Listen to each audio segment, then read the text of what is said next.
Émotionnel ou rationnel, en accord ou à l'opposé. Les rencontres de l'heure. Les nominations pour le Gala de la disque sont sorties. Les Cowboys fringants en ont tout plein. Est-ce que c'est le signe de quelque chose? Analyse sociologique avec Rémi Villemur. Bonjour Rémi. Bonjour Sophie. Ben écoute, après ma barre, c'est le signe que les Québécois aiment les Cowboys fringants. Ça, il y a Mais rien de nouveau encore, sous le c'est soleil. un peu court, jeune homme. On aurait pu dire, Mais, ma foi, bien des choses en somme. en effet, c'est banal d'avancer une telle chose, mais moi je pense qu'on n'a pas encore fait l'analyse sociologique à la suite du décès de Carl Tremblay. On va souligner en novembre prochain déjà le premier anniversaire de son départ. Je pense que les Cowboys fringants ont représenté quelque chose de beaucoup plus grand à l'échelle de l'histoire de la musique au Québec que le parcours d'un groupe particulier. Les Cowboys fringants, là, déjà, ça a une importance à l'échelle de l'histoire à la suite du référendum de 95.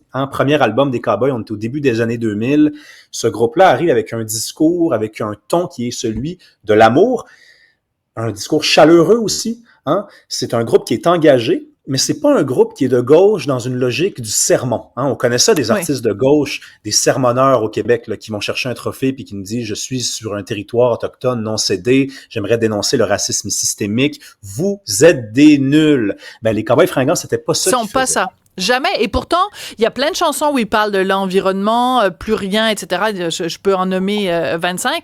Faut dire qu'il y a un des membres aussi qui est biologiste ou bio, je sais pas trop quoi, là. Bon, Jérôme. Mais tout ça pour dire que leur préoccupation environnementale a jamais été un camp de rééducation ou ça a jamais été moralisateur.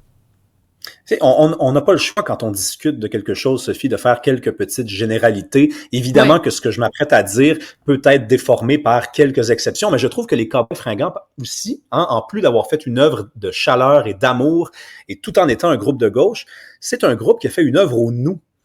Et dans la littérature québécoise, là, on est pogné dans l'intimité depuis les années 80-90. Ça, quand à l'écrit, dans la poésie, je peux te le dire, là, on est dans l'intimité, le jeu.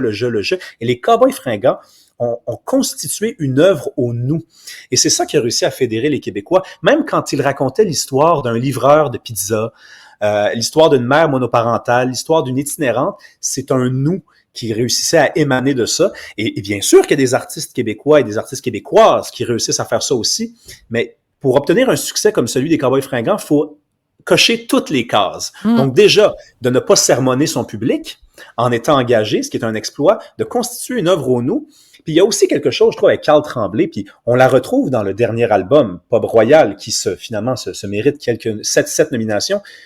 Tu sais, on vit à l'ère de Star Academy, de la voix très technique, de la prouesse technique, de la voix gymnastique. La voix de Carl Tremblay, là, c'est une voix de barde, c'est une voix de feu de camp. C'est une voix, tu sais, qui nous rappelle la voix des Paul Piché, des chanteurs de Beau Dommage, Michel Rivard, tu sais, une voix qui est imparfaite, une voix québécoise finalement, tu sais, une voix à la Jean Leloup, un peu grattée, pas tout à fait travaillée.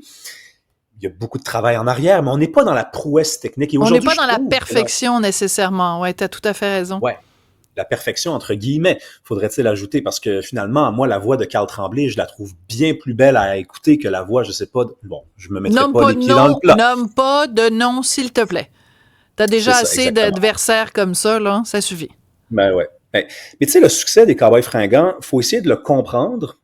Faut essayer de se dire maintenant qu'ils ne feront plus de musique, est-ce que ça va être possible d'en voir un autre émaner comme ça de la culture québécoise? Et malheureusement, je pense que non, Sophie. Ben, attends 2 secondes, parce que, bon, Carl Tremblay est disparu, il était interprète, musicien, etc., bon, toutes sortes de choses, mais la force créatrice, quand même, en termes d'écriture, de composition de chansons, c'est Jean-François Pauzé. D'ailleurs, c'est important de mentionner que pour la première fois au Gala de la disque de cette année, il est en nomination auteur-compositeur. J'avais envie de dire à la disque, il était temps. Il était temps, mais je pense pas que ils vont arrêter de faire de la musique. Mais est-ce qu'il va y avoir une telle combinaison entre parole, musique, interprète avec le même impact? Je sais pas. Ben écoute, Sophie, je pense pas non plus qu'ils vont arrêter de faire de la musique sur une base individuelle chacun d'entre eux, mais j'ai bien l'impression qu'ils ne se réuniront plus. Quand on écoute le dernier album, en tout cas, s'ils ont lancé un message qui est le dernier message, il y a des pièces instrumentales dans l'album qui laissent croire que c'est terminé. Hein, même les titres des chansons laissent croire, hein, il y a un ton très macabre. On pense que c'est peut-être terminé. Peut-être vont-ils revenir dans 10 ans ensemble. Moi, c'est ce que j'aimerais. Puis de toute façon, Jean-François Posé a une très belle voix. C'est pas la voix de Carl Tremblay. Il y a personne qui a la voix de Carl Tremblay. Il y a personne qui a la voix de Dédé. Il y a personne qui a la voix de Marjo. Il y a personne qui a la voix de Jerry Boulet. Mais il y a quelque chose dans ce groupe-là. J'ai mentionné que Marjo est la seule personne dans ta liste qui est encore vivante, là. Juste fermer la parenthèse. Tout à fait, exactement. Mais tu sais, il y a quelque chose dans le succès des Cowboys Fringants qui se justifie sur le plan démographique. Hein?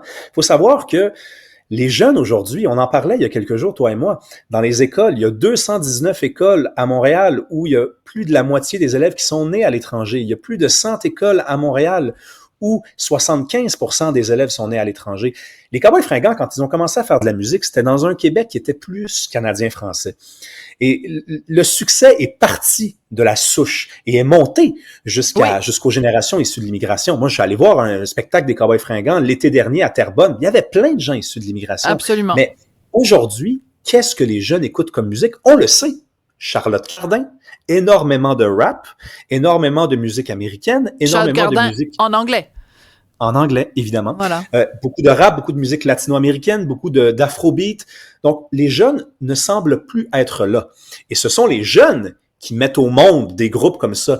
Et les Cowboys Fringants, c'est un groupe générationnel. Moi, je les ai découverts, j'avais 10 ans. Puis j'ai arrêté de les écouter quand ils ont offert leur dernier album. Est-ce que c'est possible d'imaginer ça encore aujourd'hui? Moi, mon plus grand souhait, c'est que la réponse, ce soit oui. Mais je regarde la démographie du Québec, elle a changé. Et je regarde ce que les jeunes écoutent. Elle est morcelée. Voilà, c'est ça. Est-ce qu'il va y avoir un groupe qui va rassembler les gens de cette façon-là? Honnêtement, c'est sûr que la question est bonne, mais toute ton analyse de ce qu'ils ont représenté, puis quand tu dis le nous, évidemment un nous inclusif, parce qu'ils ont toujours dit quand ils parlaient du Québec qu'il fallait que le Québec soit indépendant. Oui, mais il fallait aussi, ils le disaient dans leur chanson, qu'il faut que ce soit un Québec qui inclut tout le monde. Mais encore une fois, ça n'était pas moralisateur. Je pense que certains auteurs, compositeurs d'aujourd'hui devraient prendre des notes. Merci beaucoup, Rémi Villemure. On se retrouve demain. Évidemment, je voudrais remercier mes collègues, André et Sylvain Latour, Marianne Bessette aussi à la recherche et Philippe Séguin à la mise en onde. À demain.